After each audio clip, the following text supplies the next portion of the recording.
Muy buenas a todos y bienvenidos a la Cueva del Código.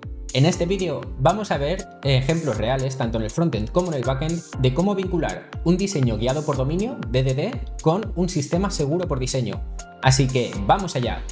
Cuando hablamos de DDD, vemos que tiene muchas ventajas, como podría ser el tema de la lógica de negocio encapsulada, como podría ser el tema del testeo de esa lógica de forma unitaria mucho más fácil, pero no nos planteamos de alguna manera el tema de hacer un sistema seguro por diseño. Entonces, vamos a ver qué es lo que quiere decir un sistema seguro por diseño. Cuando hablamos de un sistema seguro por diseño, decimos que es un sistema que se ha pensado desde su inicio en la seguridad.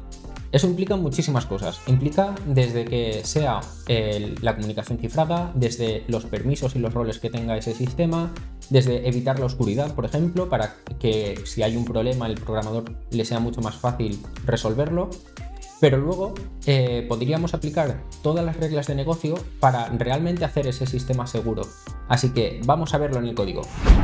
En este caso vemos un proyecto en TypeScript, una API muy sencillita que solo tiene dos acciones. Por un lado podemos crear usuarios y por otro lado podemos recoger todos los usuarios.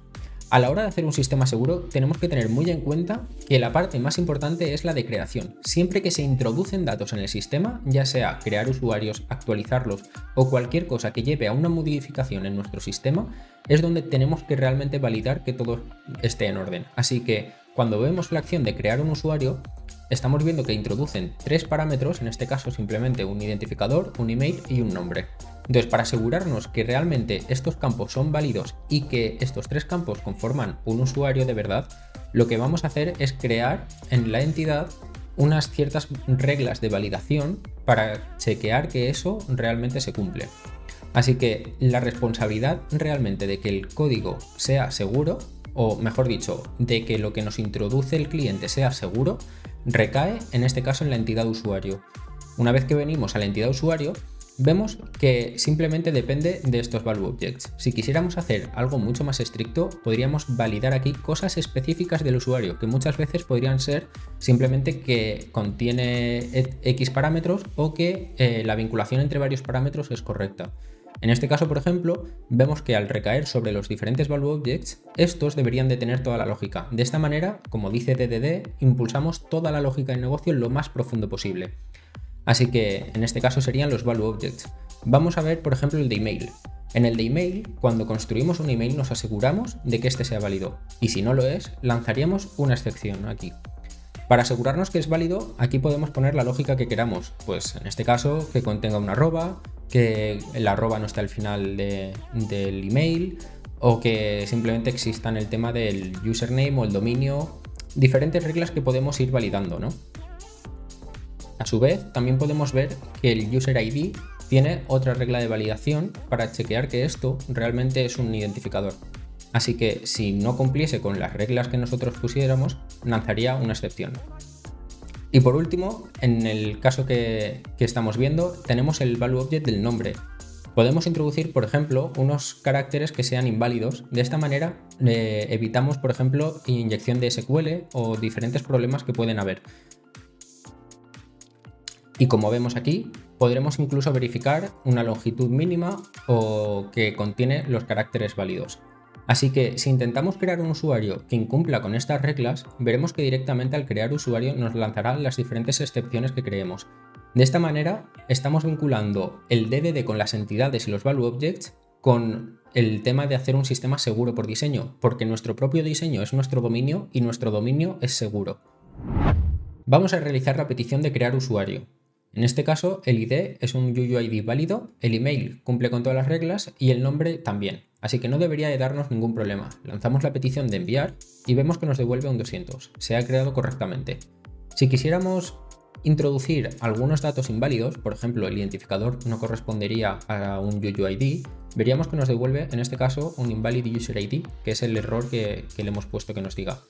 O lo mismo con el email, si no tuviese una arroba, por ejemplo, veríamos que nos devuelve que el email es inválido. Y con el nombre pasaría más de lo mismo. Si, por ejemplo, le quitamos y le dejamos en 2 caracteres, le habíamos puesto que solo podía tener 3, nos dirá que el nombre debe tener un mínimo de longitud. Así que, como vemos, ya de por sí hemos hecho, simplemente basándonos en nuestro dominio, un sistema seguro. Esto se suele ver mucho en la parte del backend y es algo bastante habitual, pero no tanto en el frontend. Así que vamos a ver cómo podemos aprovechar esto que acabamos de ver en el backend, pero en el frontend. Aquí vemos la parte del frontend que tenemos dos inputs, el nombre y el email. Como hemos visto anteriormente, tienen sus propias variaciones la parte de los value objects, así que hemos introducido sus value objects y los hemos vinculado con estos inputs. Por un lado, veremos que en el nombre, si introducimos que menos caracteres de los debidos, nos indicará el mensajito en rojo. Así que, y en el email ocurrirá lo mismo. Si introducimos un email que es inválido, pues nos dará que es inválido, evidentemente. Así que vamos a ver en el código cómo estos diferentes inputs podemos vincularlos con los value objects. Vemos que en la carpeta componentes tenemos dos componentes, los dos componentes que hemos visto anteriormente. Por un lado el input del email y por otro lado el input del nombre. Estos serían una especie de componentes de dominio de alguna manera, ya que tendrían esa lógica del value object encapsulada dentro. Si vamos al input del nombre, veremos que tiene una función validar. Y esta función validar lo que hará simplemente será ver que el texto se corresponde con un nombre de verdad. ¿Y cómo hacemos eso? Intentando instanciar el value object de nombre. Si conseguimos instanciarlo, vemos que el error que devolverá será nulo, no hay ningún error. Si por lo contrario, cuando instanciamos el nombre nos devuelve algún tipo de error, aquí podemos especificar qué mensajes queremos hacer. En este caso estoy utilizando los componentes de Maintain, pero podrías utilizarlo con cualquier otra librería. Lo importante aquí es que haya una función de alguna manera que valide que se instancia el nombre, y si no se instancia, que captures el error y pongas el texto que quieras.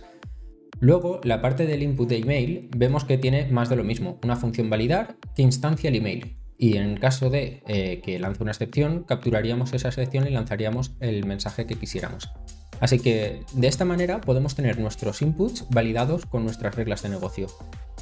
Esto que hemos visto, de tener la lógica de negocio tanto en el frontend como en el backend, está muy bien, pero tenemos que arriesgarnos a ciertas cosas. O sea, por ejemplo, si el lenguaje es diferente en el front o en el back, si tuviésemos un backend en Java y el frontend estuviese en TypeScript, ya al ser dos lenguajes diferentes tendríamos que intentar lidiar con esa diferenciación de los value objects, porque tendríamos los mismos value objects con las mismas reglas en dos lenguajes diferentes, por ejemplo, ¿no?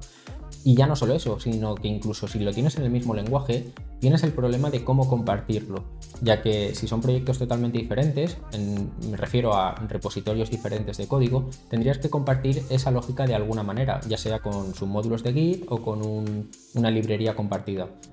Espero que te haya gustado este vídeo y te haya sido útil la información, así que si quieres ver más contenido, dale like y suscríbete y nos vemos en el próximo vídeo.